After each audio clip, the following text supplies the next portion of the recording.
Vous allez utiliser Jitsi? Mais voici un petit guide d'utilisation en quelques minutes.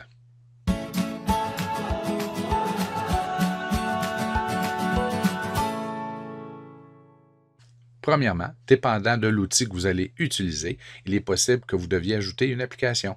Donc, si vous utilisez un cellulaire, un iPod, une tablette, alors vous allez dans le magasin, le App Store ou Google Play, et vous installez l'appli Jitsi Meet. Vous allez voir, elle est sans publicité, elle fonctionne très bien, elle est gratuite, donc n'hésitez pas à ajouter l'application. C'est obligatoire en réalité pour utiliser avec un appareil mobile, comme n'importe quelle plateforme. Ensuite, si vous utilisez un ordinateur, on vous conseille fortement d'utiliser le navigateur Chrome. En effet, la meilleure plateforme, le meilleur navigateur en ce moment pour faire de la visioconférence est Google Chrome. Ça pourrait être différent dans l'avenir.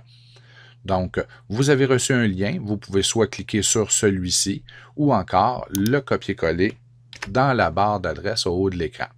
Si vous utilisez un appareil portable, alors vous n'avez qu'à prendre la dernière partie du lien. OK, on est dans le Jitsi présentement.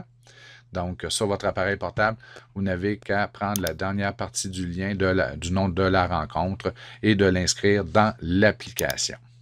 La première fois que vous allez utiliser la plateforme, donc sur un ordinateur, il est possible qu'on vous demande d'installer une extension à Chrome. Ce n'est pas nécessaire à moins que vous ayez l'intention de planifier des rencontres. Donc, don't show me this again.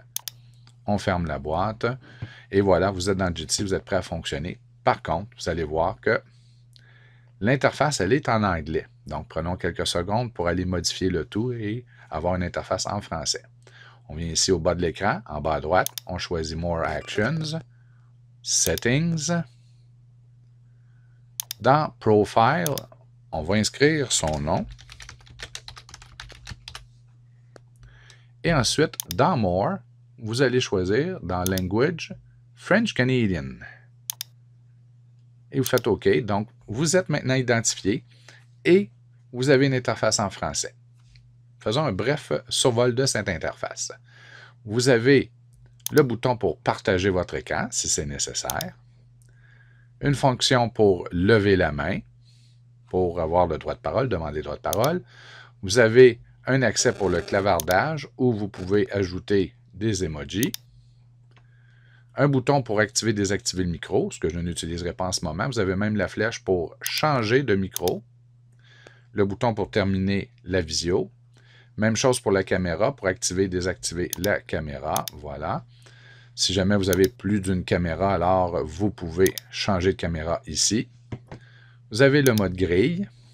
Donc, si vous êtes 12 participants, vous allez voir les 12 personnes à l'écran. Je crois que le maximum est de 35 personnes simultanément à l'écran. Vous avez le bouton pour l'information sur la session, qui n'est pas nécessaire si vous ne planifiez pas la rencontre. Et vous avez le bouton plus d'action, ici avec l'option paramètres, si vous désirez modifier des choses. Et si jamais votre connexion Internet n'est pas très bonne, vous pouvez toujours venir à l'option gestion de la qualité pour diminuer la qualité de l'appel, donc être moins demandant sur la bande passante. Donc, vous pouvez vous promener, utiliser Jitsi, c'est gratuit, ça le sera encore dans 3 mois. Bonne visio!